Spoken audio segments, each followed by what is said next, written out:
அப்புறம் ஒரு போன ஆடியோ ரிலீஸில் வந்து ஒரு கங்கைமன் சார் சொல்லியிருந்தார், ஒரு ஜீப்ராஜ் மேலே என்ன கோவம் தெரில, 7 கோடி ரூபா சம்பளம் வாங்குறாரு, அவர் வந்து எங்கள் சாங்கம் யூஸ் பண்ணார் அப்படின்னு. அந்த ராஜா சார் சாங்க அவருக்கு வேலை தெரியலையாங்கிற மாதிரி. ஜீப்ராஜ் வந்து அவ்வளோ தங்கமான மனுஷங்க. அவர் 7 கோடி வாங்குறது வந்து இவருக்கு என்ன ஏதாவது வைத்தறிச்சலாக காண்டான்னு தெரில. எத்தனையோ பஞ்சாயத்துக்கு நான் ஜீப்ராஜ்கிட்ட போய் கேட்டிருக்கேன்.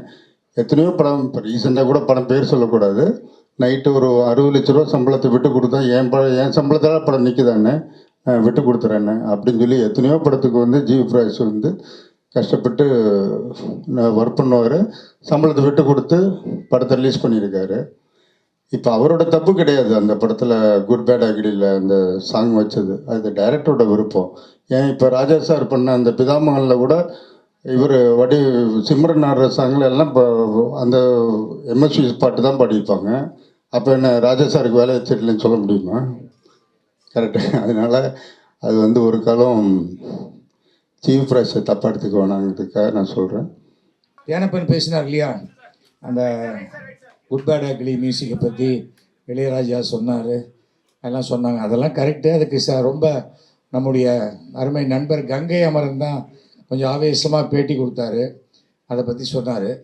அது கிளைமேக்ஸில் ஒரு விஷயம் நடந்தது. அந்த கங்கை அமரன் பேட்டியெல்லாம் பார்த்துட்டு இளையராஜா சொன்னாராம், முதல்ல இவன் மேலே கேஸ் போடணும் அப்படின்னாராம்.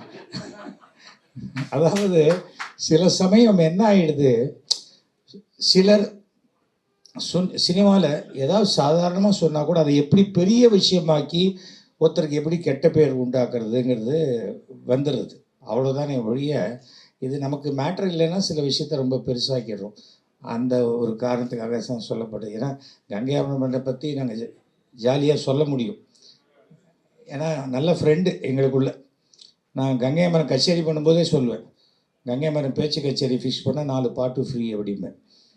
ஏன்னா பாட்டுக்கு நடுவில் பேச்சு தான் நிறையா இருக்கும், ஒவ்வொருத்தருக்கும் ஒவ்வொரு ஸ்டைல் அது. அதனால் அந்த ஃப்ரெண்ட்லினஸ் தானே வழியே சினிமாவுக்குள்ளே இருக்கக்கூடிய எந்த சண்டையும் நிரந்தரமான சண்டையே கிடையாது.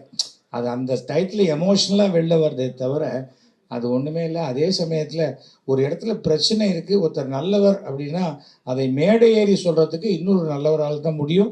அது தேனப்பன் வந்து தைரியமாக சொன்னார். அதுக்காக தான் சொல்கிறேன். ஏன்னா தேனப்பனுக்கு எந்த மேட்ரை சொன்னால் நாளைக்கு இந்த ஆடியோ லைன்ஸில் இந்த மேட்ரு மட்டும்தான் வரும்,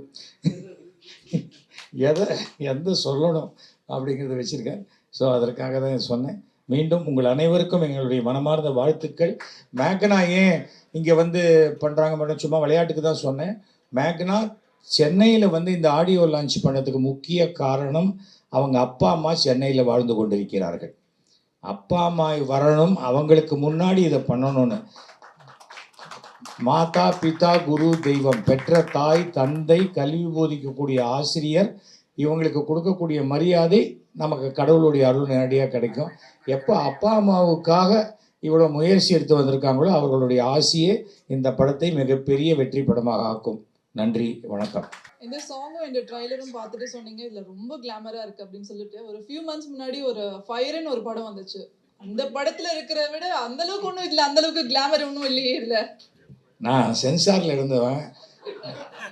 அடிப்படையாகவே இதில் ஒன்று சொல்லுவாங்க, இந்த படத்தை பற்றி பேசும்போது இன்னொரு படத்தை கம்பேர் பண்ணக்கூடாதுன்னு சொல்லுவாங்க. அதுதான். அதனால் நான் ஃபயர் பார்த்துட்டு வந்து மறுபடியும் பேசுகிறேம்மா.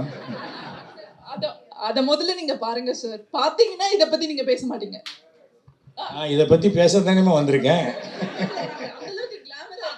சரி, ஃபயர் படத்தை ஒப்பிட்ட வரையில் மிகச்சிறந்த குடும்ப படமாக இருக்கும் இந்த படத்திற்கு என்னுடைய மனமார்ந்த வாழ்த்துக்களை நான் தெரிவித்துக் கொள்கிறேன். எனக்கு 75 வயசாச்சுமா, என் பார்வையில் சிறிது கிளாமராக தெரியும். நாளைக்கு என் பையன் வந்தால் சூப்பராக இருக்குது அப்படிம்மா, அவ்வளோதானே.